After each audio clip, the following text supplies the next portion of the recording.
We're live now. All right, good. How about that? I think Let I'll me do that. Let's do this.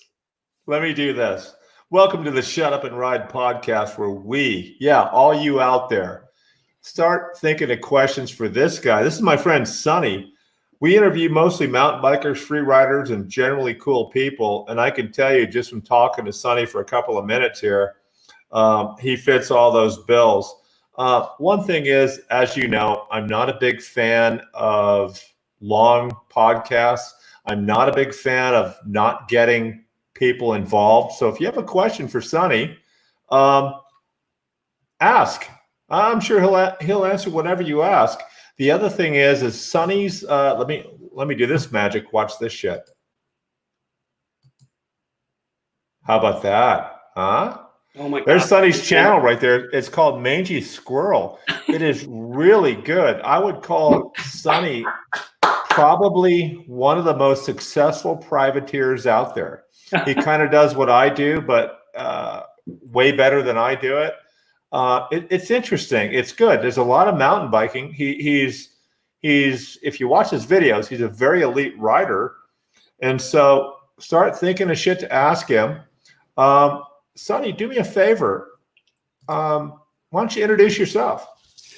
Hi, everybody, guys. I'm Mangy Squirrel. I don't know if I would use the word elite rider. If all you have to do is listen to my breathing rate to realize in the video I am not an elite rider. I love riding. I love doing the technical trails. The people I admire are the kids on the and I'm gonna say kids liberally because there's all kinds of ages, but they're damn kids to me, and they're kids to you. They are amazing. They're on the flow trails. They are making big airs. They are kicking out the back end. I wish I could do that stuff. Those are the people I admire, and I actually admire your channel. You got it together way more than I do, but I just post what I like. Oh, shucks. Shucks. Well, let's get right into it. I'm going to go way off script because I'm fortunate enough to talk to Sonny before you guys are. Let's just do this. Let's have some mountain biking semblance here. What kind of mountain bikes do you have, or bike do you have? Well, you know what? The funny thing is, there was a bike store in Vancouver way back when. I think it was like 1995. And I bought a GT. It was the GT Backwoods and hardtail, and I still have it today. And when I work, do you still ride it? I still ride it. It's a 20. Really? Yeah. There's nothing original left on the bike other than the frame and the stem, and then that's it. Everything else has been completely changed out. I got rear-ended. The bike was on the back of my car, and I had to get the rims replaced. The shock's been replaced. Everything, like, there's nothing left. I even replaced the entire drivetrain. I replaced the cantilever. Did you do it? Brakes. Did you do it yourself? No, I was a bike builder where I worked, but okay. I wasn't a mechanic. So I bought the parts on the Shimano after I got a discount from the Shimano learning program we were doing online. And then I got all these parts, had the mechanics put it on for me, and I still ride it. We say Shimano in America. Shimano. That's what it's on a boot. Yeah, you gotcha. Let me ask you something. We were talking about this earlier about bike affordability.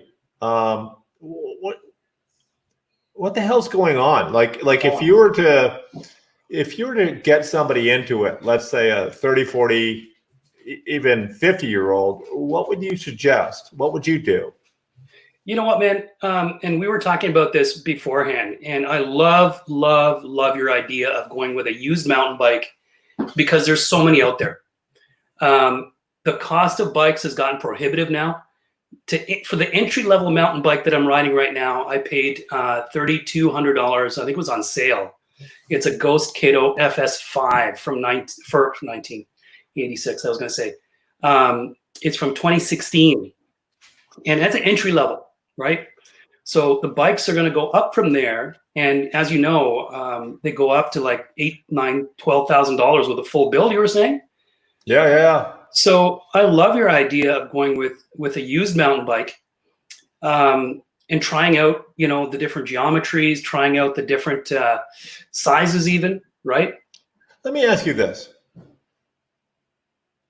If a person got a hold of you or me, can you make a mistake at this point if you go to Pink Bike and buy a mountain bike? What mistakes can you make? Like I would say the mistake that most people make is they get the wrong bike for the wrong place. Like I'm around cross country stuff, all mountain stuff, and all of a sudden someone shows up with a full squish, whatever. But what mistakes can you make? I think the mistake you can make is not really knowing yourself and what kind of riding you want to do. I think it's just, you know, can I really do that big stuff? Is it reasonable for me to do that big stuff? Do I have that athletic tendency? Do I have that balance? Do I have that lack of fear? And for me, I have decided a long time ago that big stuff I'm just not going to do, because I don't. Yeah, but I've seen you descend some stuff that's pretty gnarly. I love that stuff. I love. You don't. That seems to be a thing that I've seen you do a lot on in Whistler. Just wicked descents. That's. Yeah. And yet there's some descents that I won't touch, and then, do you know what I'm saying? Because I don't have the bike for it. And likewise, I don't bounce anymore when I fall down. You know, like if I fall, I'm gonna break bad, and I'm not gonna heal as quickly. So again, it comes back to knowing yourself. So I know I like this to ride in the seat. I like climbing. I like the technical stuff. So you're gonna get a totally different bike. You know, so I think you can make a mistake, and I think it's not knowing yourself and the kind of riding you want to do. Yeah, I always, it's a tough call because you have to know somebody who mountain bikes, and then you have to make the decision, do they know what they're talking about? And then, I mean, Pink Bike has a bazillion bikes on it. I just sold 3 bikes yesterday on Pink Bike in 2 hours. There's so many there and so many people buying. Yeah. What would you suggest someone would buy first? Honestly, you know, often people make a decision to go into mountain biking based on what their friends are doing. They're trying to get them into it. But I would honestly tell somebody to go with a hardtail first. I would go with like a 27 or a 29-inch wheel. I would actually stick with a 27 because you're more nimble. Really? Yeah, and then just, you know, 29ers are great. I mean, 27 is good. It gives you that agility, and that real contact with the ground. It's a better engaged feeling with the surface that you're on. And, you know, the next step is to go into clipless pedals, get clipped in properly, you know. Really? Yeah, wow. Everybody's flat pedals, man. But you know what? I'm staying clipped in all the time. It's a big argument, but everybody disagrees with me. I'm staying clipped in. I've been clipped in forever. Yeah. Right. War Within MTB. I love all of us old dudes. This guy's solid. Dude, this guy, I don't know if you've seen this guy's channel. He doesn't get to post as much as he'd like. He is an Arizona rider. Yeah. He helps vets with PTSD. So, like, this is the guy you would ask if you want to get into mountain biking, what should I get? And he would be a great guy. He keeps dodging me. He won't come on this show because he's an asshole. Get out of here, you bugger. I know. This guy's awesome. All right. Let me ask you this. What's your worst injury on a mountain bike? Oh, dude. Oh, man. Okay, my friend Sandy was with me on this one. And yeah, you know what? You know, back in the days when you just had the rubber grips and they would get into a muddy situation, a bit of rain, and they would start to slide and stuff, and then they would poke out the end, right? At the end of the bar, if you didn't have a cover. Oh, yeah. Right? And anyway, so I'm going in a muddy spot, and we were in Camp Fortune in the Gatineau Hills, and the technical section, the thing was jackknifed on me like this. So the bar is facing. You washed out? No, I didn't wash out. I was going pretty fast, and that handlebar end went right into my groin. Yeah. You know what I say about that? Oh. I'm glad that happened. I'm glad that happened to you and not to me. That sounds. You freaking. Did you have to get? You freaking dickhead. Absolutely. And you know what? I've got to tell you that I'm totally functional. Just for the ladies out there, you know, everything's good. Okay, so don't worry about Mangy Squirrel here. He's good. All right. Is that your Aussie accent or your Kiwi I don't know. Whenever accent? I'm in a good mood, I just lapse into. I used to do weddings. I used to be a wedding photographer. I still kind of am. But when I'm, you know, working with people and stuff like that, I would, sometimes a Russian accent comes out. Sometimes I've got this British pervy butler one that comes out. Oh God! You know, just to make people laugh, right? Nice. You know, be entirely proper with the ladies, I would say, but at least you got to laugh once in a while. The elephant in the room is that your hair is spectacular. Like that, eh? Someone's going to kill you and wear your head just for your hair. Let me ask you this question. Will you ever own an EMTB? Absolutely. You know what I've had to do this year? Let me just tell you. Sorry, I didn't do it this year. When getting back into mountain biking, when I was 47, 48, my knees were really hurting, okay? And the quads attaching at the front of the knee there were really causing me a lot of pain. So I shifted the cleat under the pedal from the front a little bit back. And what that did is shift the muscle group more to the back of quad and my glutes and that kind of thing. It took the pressure off the knee. But now I'm starting to feel it in the hips. And I'm feeling, hey, that's Haley Chopra, Sunny Chacha here. Who is that? That's it's my niece. She's awesome. Hi, Haley. Hi, Allie. Anyways, but I'm starting to feel it in my hips now. And honestly, I'm worried about having to get hip replacements because I can't stop riding. And I will not stop riding. Well, you live in Canada. You can get your hips replaced. You can get a liver for free. We can't. You think Haley wants to join us? Hallie? Hallie? Is it Hallie? It's Hallie, yeah. Hallie. I don't know. Check out that link I just sent you. Follow it. You need earbuds and you need a webcam, and you can join us. Listen, if you want to interview somebody about saving the friggin' planet, that's the person you want to talk to. Okay? She's all over. Well, being 60 years old, I don't care that much about the planet. I'll be dead soon, so it's not my problem. No, but you know what? This next generation is they're going to take over, and we've got to take care of this place. And the thing that I want to do is get more people into mountain biking. And like we were talking about before, the prices, the costs of these bikes are out of control, man. You know, and they are prohibitive. I love getting the used bike.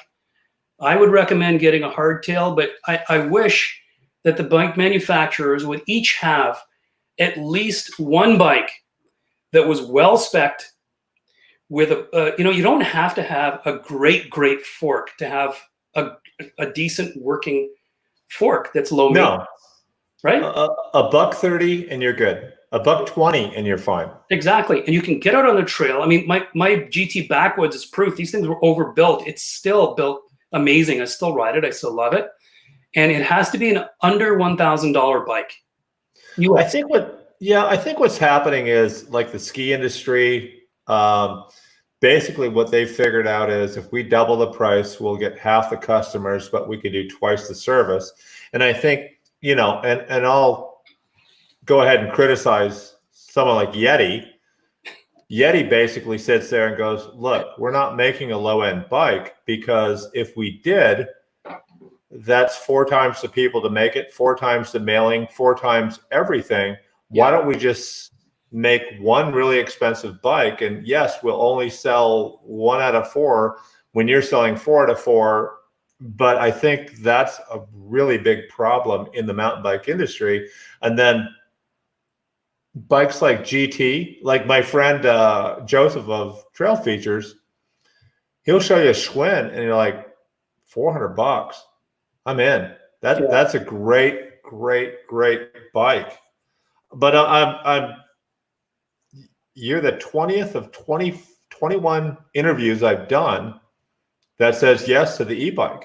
Oh, absolutely. That's I'm going to have to do it. It's the future of mountain biking. But I tell you what I'm waiting for is for these like when you went to the bike show, the Toronto bike show, they're absolutely amazing, amazing fun to ride, right? Because you've got all these different settings, and you can just dial it down to just a little bit of an assist, so that you just want to extend your ride, and you can ride for 2-3 hours. Put on a backpack, take your food with you, take a DSLR camera with you, the whole bit. But these things have got to come down in size, and they've got to come down in weight. Just from the sheer fact of being able to lift that bike up onto your bike rack. I'm going to have one on the top of my car, and lifting that thing up there is going to be difficult. I hear you. I want an e-bike so bad because my hips can't take it. I want to keep riding until I'm 65. You're 60. You're still doing it, right? And so e-bike. I have an e-bike. I'm fortunate enough to have one, and if I want to keep up with my wife, because she has done the acoustic bike deal, she's done. It's over for her, and so it's awesome. This is a good comment right here from Marty. He says, "Hardtail first, and thrash it." Exactly.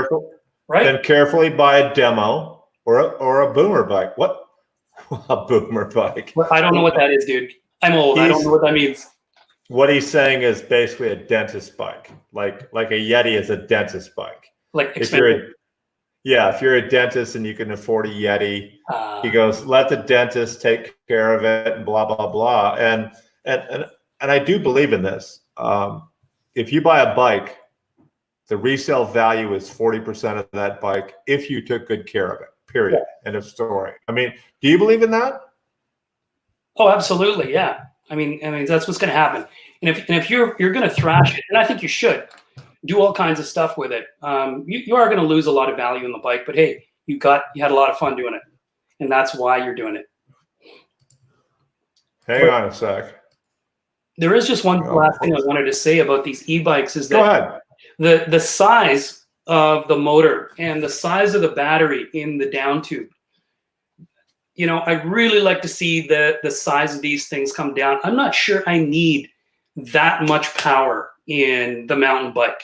I want an assist. Well said. Right? I mean, listen, in the Tour de France bikes, they can hide little motors in the seat tube. And the motor goes there too. Maybe the battery's in the down tube. I don't know what's going on there, but it's obviously it can be done.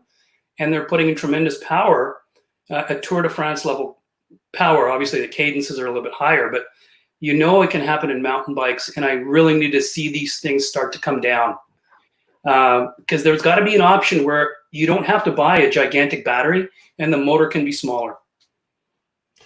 You are the first person I've ever heard say that. That is such a interesting thing to say, because if you think about your watts, 20 watts more makes a difference. And for 20 watts, I don't need, they do weigh a ton. I mean, you can't pick them up. You can't put them on a roof. Let me ask you this. This is apparently the hardest question that I have. Tell me something that you think is true that almost nobody else agrees with you on. So what do you think is true? Maybe it's a conspiracy theory, but what do you think is true that nobody thinks is true? And we're talking about the industry here, right? You're talking about whatever you want. I don't care if it's the Kennedy assassination, UFOs, flat Earth. I don't give a shit. I have a friend of mine in Thunder Bay that could talk to you about the Kennedy assassination. He's read all the books on that. I wish he was around. He would talk your ear off. Very knowledgeable guy. But I would have to say, you know what? I don't want to go too far off mountain biking, but I do have to say we are influenced by everything that we see, everything that we hear. Even when it's wrong and it's not the truth, we are influenced by that. I found myself to be the victim of that before, and I think it's just because of the reality of the truth. The truth is simply the thing that is said the most often. It's not even right. That's just a harbinger of truth. I mean, that's a great answer. That's exactly right. Here's and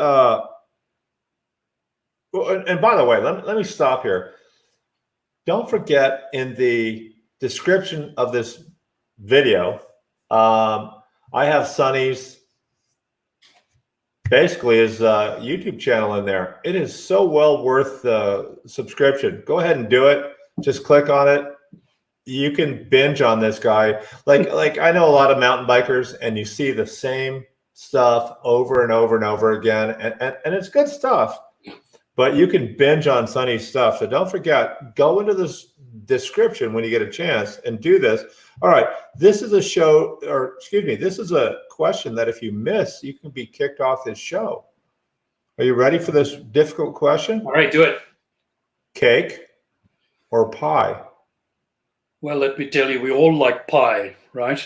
But sorry, Hallie, earmuffs. A cake. Yeah, I'm a cake guy. Cake for sure. Holy shit. Yeah, absolutely. Wow. Yeah. That's a surprising answer. I bake cakes. You know, I make multi-layered cakes, right? Okay. Okay. Let me ask you, son.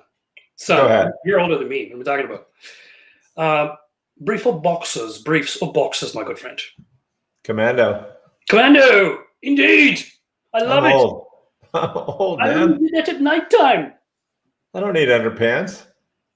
I just don't do it. The problem is that when I go mountain biking in summertime, and my balls hit the front of the seat for no particular reason. It's very painful.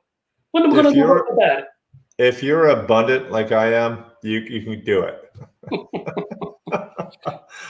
All right, let me ask you this question. What's the worst piece of advice you've ever gotten? It could be on your YouTube channel, but let's just say the worst piece of advice. Oh man, I don't know if I've ever gotten really bad advice. I got to think about that one. That one's tough. Well, let me ask you another question then. Yeah. So, you have a lot of subscribers, and I can see why. You want to know why? No, you know, I'm going to tell you you're wrong right now. All right, why? You say I've got 30,000 subscribers, right? And you do. I do. Like, that's a big number. But I would have to say you probably didn't scroll all the way down to the very bottom of that list, because I have a video of baby bunnies, and that I is found. That what the Bugs Bunny is in the background, right?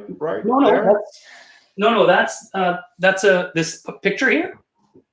Yeah, Bugs Bunny. That's a couple I shot at their wedding. But the reason I have that many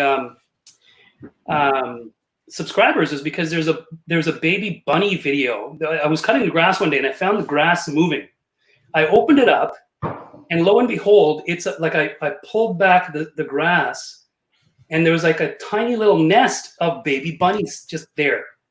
Like each bunny was about this big. The little head is they're just little heads going like this. So I got my camera out and I'm videoing this, and I'm like, wow, what an experience.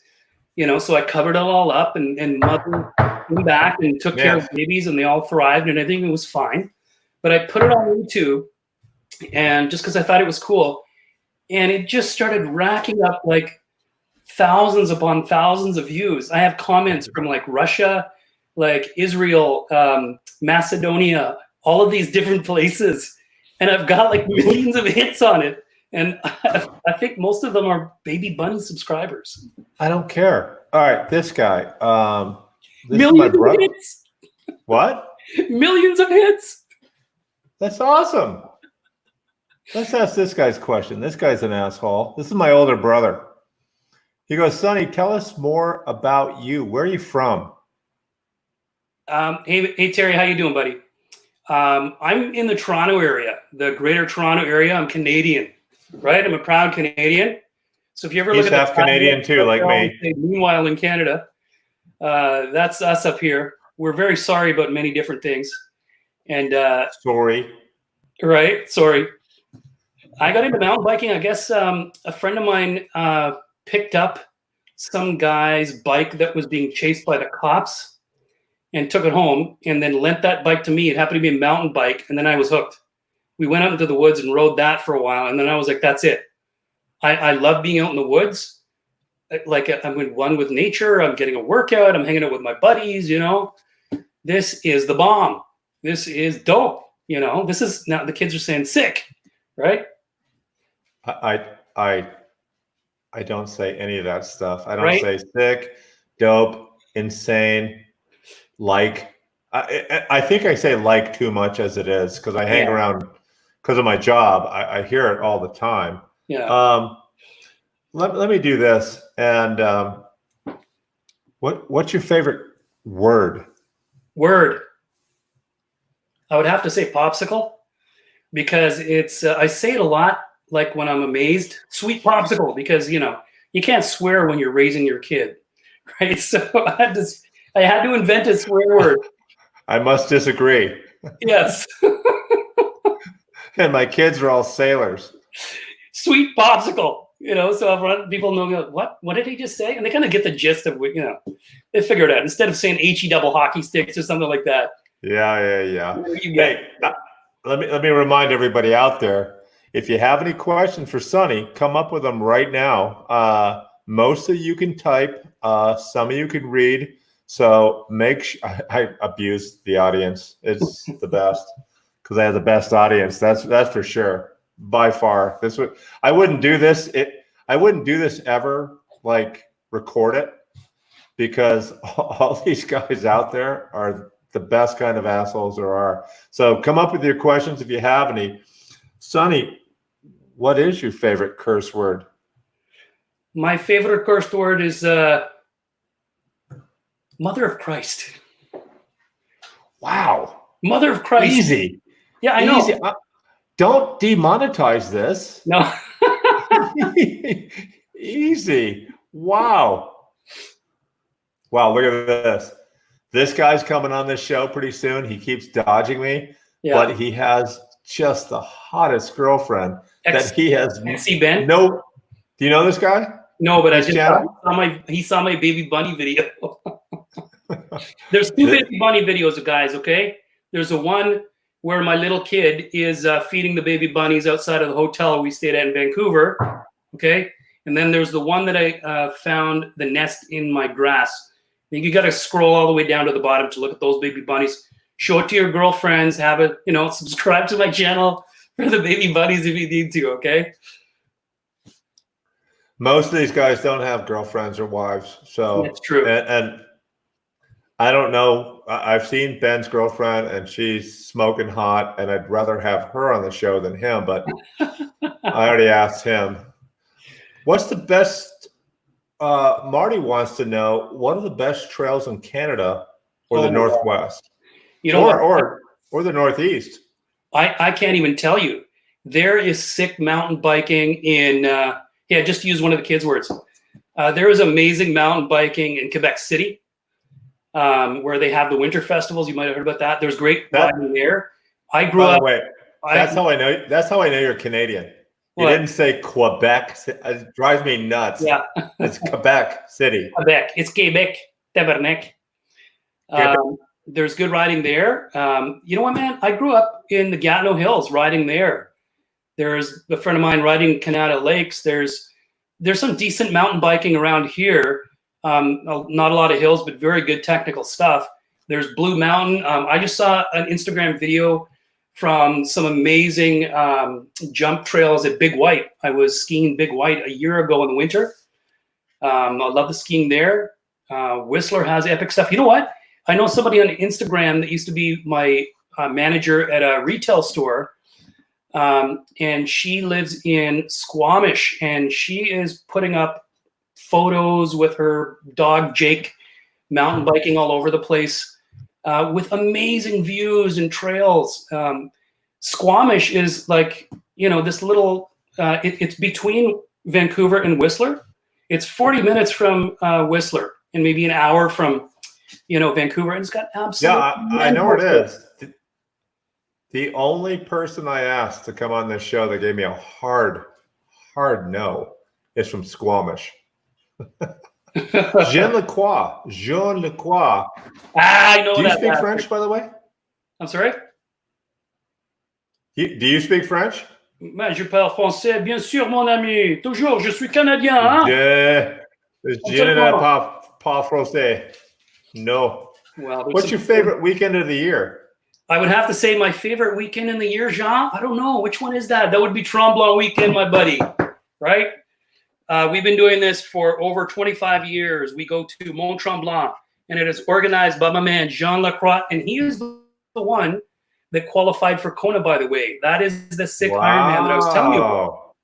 And he is, much like the rest of us, got into being just a good dad, and he is devoted to his kids. He's an excellent father. I drink his water. I love his water. It's the best. But you know what happened? Actually, and sorry, what happens is that the fitness falls off, right? And I've wanted to try and get my friend Jean into mountain biking, just so he can get out into the woods. And unfortunately, this guy had a really bad experience. My dumbass friends took him mountain biking, didn't check the bike properly. Poor dude wiped out, had the raspberry patch all the way down his friggin' body, and he never wanted to ride again. Well, I know I'm keeping it too long here. Let me ask you something. So let's say you're a mountain biker like all these guys out there. Yeah. And by the way, Mount Tremblant was my mom's favorite ski area by far. As a Canadian woman. But let me ask you this.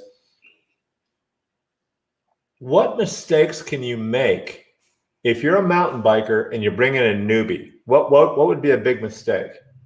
I wouldn't let them. I wouldn't let them go too big too fast.